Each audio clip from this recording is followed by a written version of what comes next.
Bonjour et bienvenue à une autre émission de Chapitres et Versets, une initiative du ministère de l'EBCRS. Mon nom est Éric et il me fait plaisir de vous retrouver en cette journée bénie. Aujourd'hui, nous allons retrouver notre ancien enseignant principal de notre assemblée dans un message déjà en progression. Pour assister en personne à nos enseignements et prédications, veuillez nous rendre visite au 4405 rue Aurel à Saint-Hubert, sur la rive sud de Montréal, les dimanches matins à 10h30. En attendant de vous voir bientôt, sans plus tarder, allons écouter cette partie d'enseignement.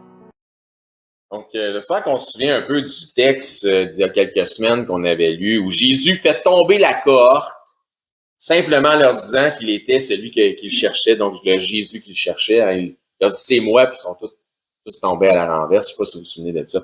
Donc, ça nous donne un bon indice qu'il savait qu'il y avait quelque chose de spécial concernant notre sauveur, donc le personnage de notre sauveur.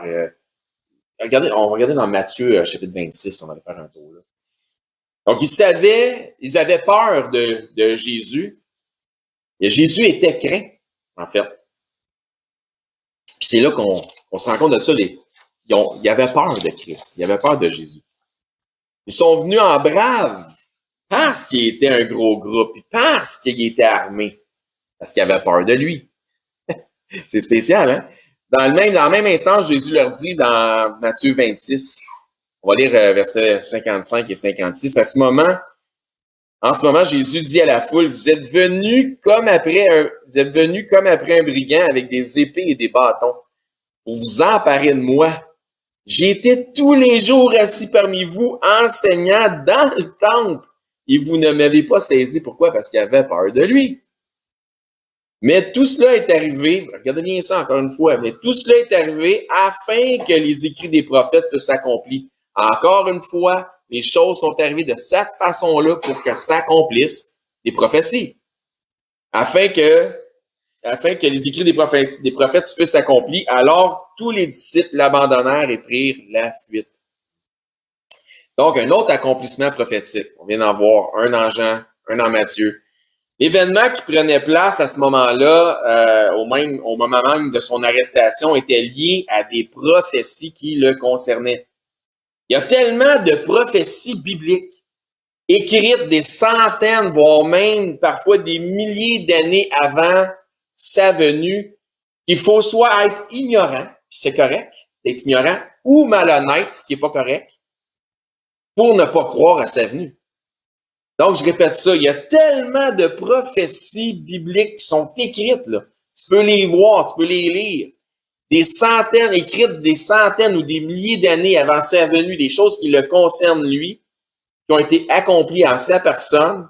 Il faut soit être ignorant ou malhonnête pour ne pas croire à sa réelle venue. Jésus est un personnage historique. Il est réellement venu. Certains érudits en théologie estiment à plus ou moins 1850 prophéties bibliques qui sont déjà accomplies. Et puisque ces prophéties sont pour la plupart indépendantes les unes des autres, la probabilité que toutes ces prophéties se soient réalisées par un simple hasard, ça a été écrit, puis par hasard, c'est arrivé 1850 fois.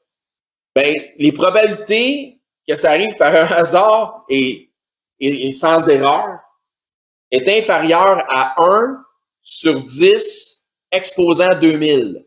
C'est-à-dire 1 suivi de 2000.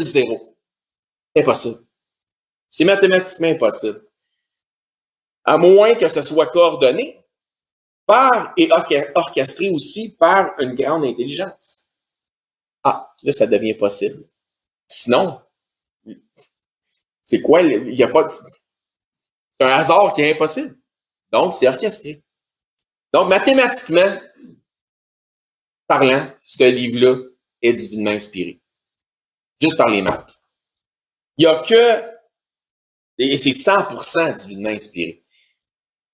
Il y a qu'un être suprême et omniscient, donc il faut qu'il soit en dehors du temps, qu'il sache déjà tout ce qui va arriver, comment ça va se passer, qui aurait pu inspirer ceux qui ont participé à la rédaction de ce livre-là.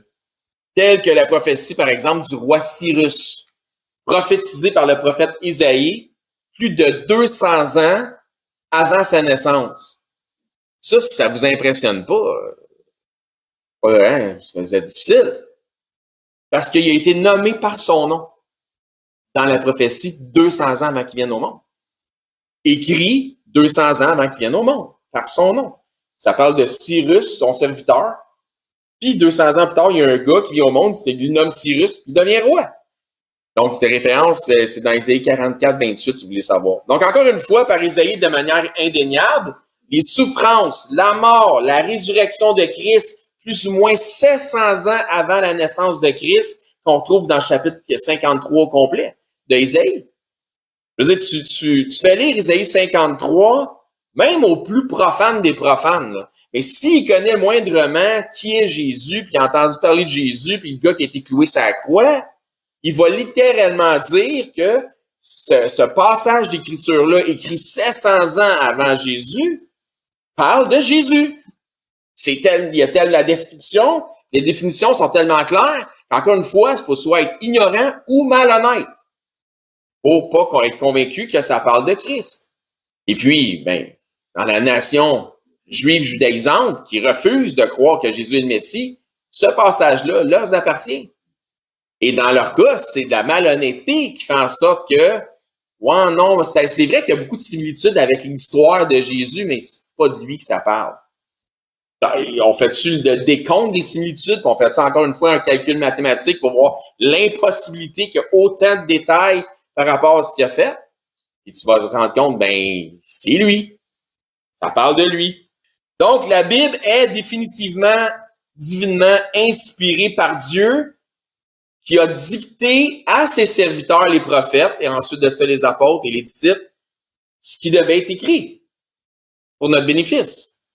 Elle nous raconte, cette Bible, depuis ses débuts, l'histoire d'un Dieu créateur et de son Fils qui s'acquiert un peuple, pas des peuples, mais un peuple, des enfants, une famille parmi les hommes. L'histoire de l'agneau de Dieu sacrifié depuis la fondation du monde. Ça nous parle de Christ, ça nous parle de l'Église, ça fait le point central sur ça. Autrement dit, l'histoire de l'Évangile de Jésus-Christ était déjà imprégnée. L'histoire de l'Évangile de Jésus-Christ était déjà imprégnée dans l'Ancien Testament. C'est pourquoi Jésus dit lui-même, « Je ne suis pas venu abolir la loi et les prophètes, mais je suis venu accomplir. » Parce que c'est de lui que ça parle. Dans l'Ancien Testament, son évangile est là. Donc, en accomplissant la loi et les prophètes, il démontre qui il est vraiment. Accomplir dans le sens que tout l'Ancien Testament a comme point central le Messie et sa venue. Mais aussi accomplir dans le sens qu'il est venu finaliser ce que les prophètes avaient entrepris. C'est pourquoi dans Matthieu 26, 56, donc on a lu tantôt, je pense, la première partie du verset nous dit « Mais tout cela est arrivé afin que les écrits des prophètes fussent accomplis. » Le récit de l'Évangile de Jésus-Christ est donc, dans ce sens, rédigé à travers les prophéties de l'Ancien Testament. Ainsi donc, lorsque vous entendez certains des hyper-diviseurs des Écritures dire que Paul, l'apôtre, a reçu un évangile par révélation. C'est vrai que ça dit qu'il l'a reçu par révélation, mais c'est l'interprétation qu'ils en font qui est mauvaise. Donc, que cet évangile-là que Paul a reçu par révélation serait différente de celle transmise aux autres apôtres. Dites-vous bien que tel que Pierre l'exprime dans un de ses épîtres, que ces gens-là tordent les écrits de Paul comme ils tordent le reste des Écritures. S'ils tordent ce que Paul dit, ils tordent le reste des Écritures à leur propre désavantage. 1 Corinthiens, chapitre 15. Puisque Paul confirme lui-même par 2 fois dans le chapitre qu'on va aller voir, que l'évangile qu'il prêche est conséquente avec les Écritures de l'Ancien Testament. Oui, il est reçu par révélation de Jésus-Christ, puis on va le voir plus tard dans ce message, mais elle est conséquente avec les Écritures anciens testamentaires. 1 Corinthiens 15, 1.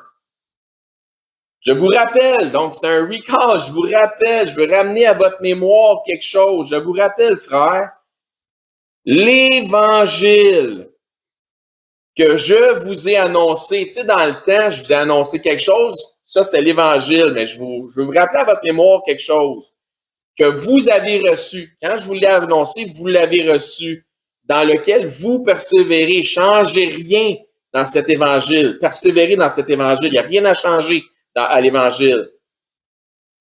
Donc, sur quoi est-ce qu'il veut les entretenir? Sur l'Évangile qui leur a précédemment annoncé. Vrai? C'est là-dessus qu'il veut les entretenir. Donc, le même Évangile qu'il nomme ailleurs son ou mon Évangile. Il n'y a pas d'autre Évangile, OK? Puisque lui-même dit dans Galates qu'il n'y a qu'un seul Évangile. Est-ce que ça va à date? Excellent. Verset 2. Et par lequel, l'Évangile, hein, on parle toujours de l'Évangile, et par lequel vous êtes sauvés. Sauvés par quoi? Par l'Évangile. Si vous le retenez tel que je vous l'ai annoncé. Ça, c'est spécial, la condition. Autrement, vous auriez cru en vain. Puis vous allez voir, ça fait bien du sens ce qu'il dit notre ami Paul. Autrement dit, si tu falsifies l'Évangile, l'Évangile n'est plus l'Évangile. Si tu falsifies l'Évangile n'est plus l'Évangile. Verset 3. Je vous ai enseigné avant tout, donc encore une fois, il fait rappel, il dit, je vous rappelle, frère, donc je vous ai enseigné avant tout, il continue dans son idée, comme je l'avais aussi reçu, donc il réfère toujours ici à l'Évangile, que Christ est mort pour nos péchés selon les quoi? Les Écritures. Qu'est-ce qu'il dit? Il dit, c'est conforme aux Écritures. Je l'ai reçu par révélation, il n'y a pas d'autre évangile, mais elle est conforme aux Écritures. Donc, il dit clairement ici que pour une première fois, que l'Évangile, son Évangile, le seul et unique Évangile, comme le titre de notre message, donc le seul et unique Évangile qui soit, est conforme aux Écritures, voulant clairement dire aux Écritures de l'Ancien Testament. D'accord? On continue.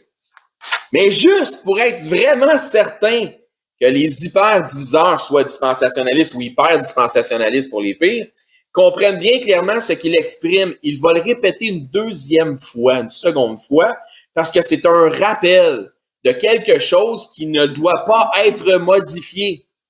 Ça ne doit pas être modifié, ça ne doit pas être altéré. 1 Corinthiens 15:4. Il a été enseveli, qu'il est ressuscité le troisième jour, selon quoi? Les Écritures. 2 fois, il dit l'Évangile, mon Évangile, celui que j'ai reçu par révélation, elle est conforme aux Écritures anciennes testamentaires, puis il n'y a pas d'autre Évangile. Morale d'histoire. Où se trouve l'histoire de Christ qui donne sa vie pour nos péchés? Sa mort et sa résurrection après 3 jours au tombeau. Dans les Écritures de l'Ancien Testament. Est-ce que c'est pas ce que Paul vient de dire? Oui, c'est en plein ça. Donc, je répète ça. Où se trouve l'histoire de Christ qui donne sa vie pour nos péchés? Avant le Nouveau Testament, c'était dans l'Ancien Testament, c'est déjà là. Il est venu accomplir. Donc, s'il a accompli, il a fait quelque chose qui était déjà dit. Amis, frères et sœurs, merci d'avoir été attentifs à cette partie d'enseignement. Encore une fois, mon nom est Éric, hôte de l'émission Radio Chrétienne, Chapitres et Versets, une initiative du ministère de l'EBCRS. Si vous souhaitez joindre un ministère qui, dans un franc-parler, parfois défie les perspectives générales, l'EBCRS est un ministère pas comme les autres qui, par des enseignements bibliques, qui respectent les contextes des Écritures, mais aussi l'accent sur un enseignement qui vise la maturité spirituelle des disciples. Vous êtes invités à venir nous voir les dimanches matins au 4405 rue Aurel à Saint-Hubert sur la Rive-Sud de Montréal. Vous pouvez aussi nous écrire à l'adresse courriel suivante ebcrsmtl1@gmail.com. Je répète, ebcrsmtl1@gmail.com. C'est tout le temps que nous avions pour ce segment d'émission. Nous vous disons à la prochaine et que Dieu vous bénisse abondamment dans la mesure où vous obéissez à sa parole en la mettant en pratique. Bonne journée.